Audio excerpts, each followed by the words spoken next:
Today, we're opening the velvet rope to a very exclusive club. It's called the $1 Billion Mistake Club. And membership isn't about success.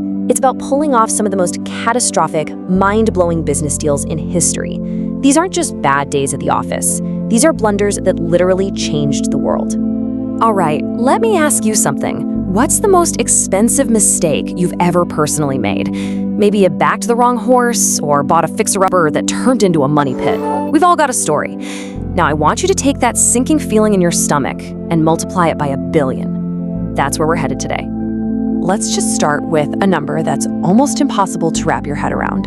$8.8 billion. That's the amount of money Hewlett-Packard just had to erase. They bought a company and then later had to write it off, which is corporate speak for admitting, yeah, that thing we paid billions for, it's basically worthless.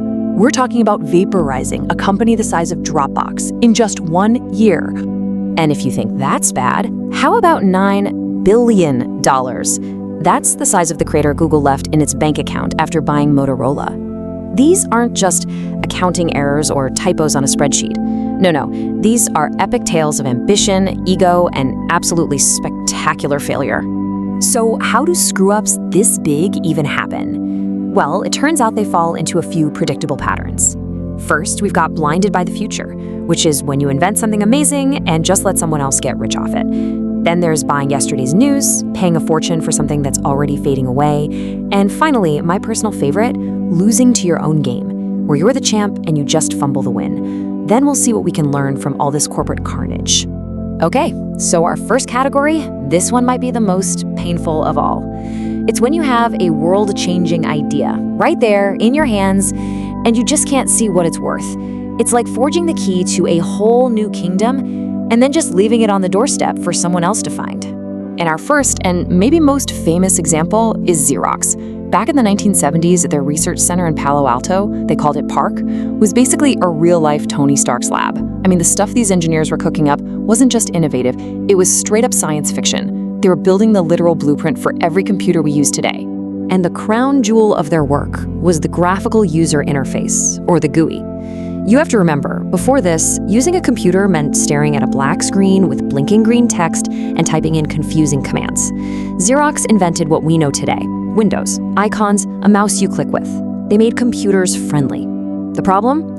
The guys signing the checks back at headquarters had absolutely no idea what they were looking at. And this is where the vision just completely broke down. The execs at Xerox, all they could think about was selling more photocopiers. That was their world. They saw all these incredible inventions as, cute little side projects. But then, in 1979, they gave a tour to a young, ambitious guy named Steve Jobs. And when he saw the GUI, he didn't see a cute project. He saw the entire future. And he was going to build it at Apple. There's a quote that just sums it all up so perfectly. Think about that.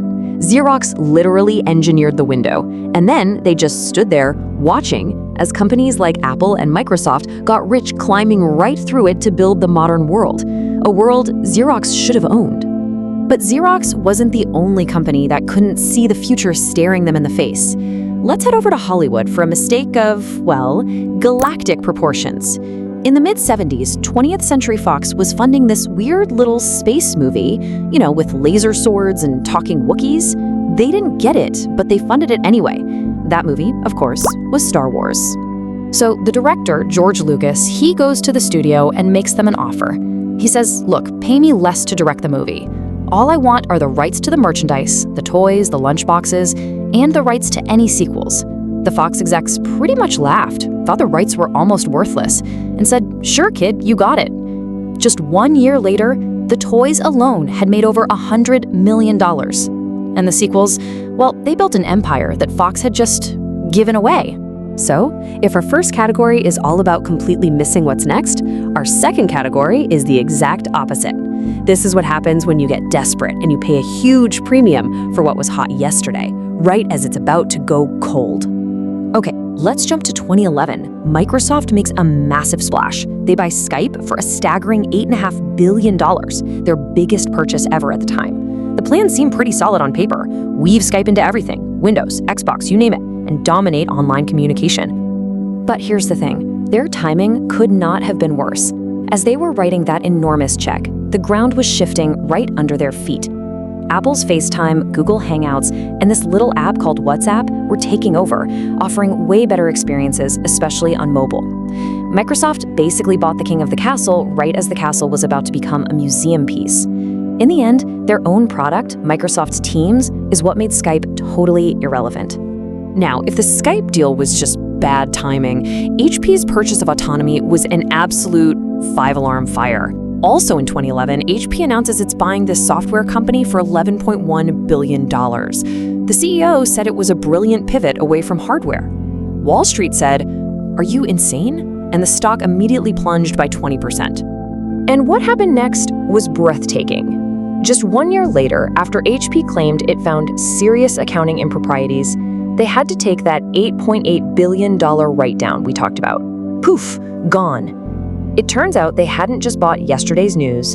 They had bought a story that, according to them, was a work of fiction from the very beginning. All right, our last category of failure is maybe the most frustrating. This is for the champions, the companies that are already on top of the world, holding all the cards, and then they somehow fumble the ball on the 1 yard line and let someone else score the winning touchdown.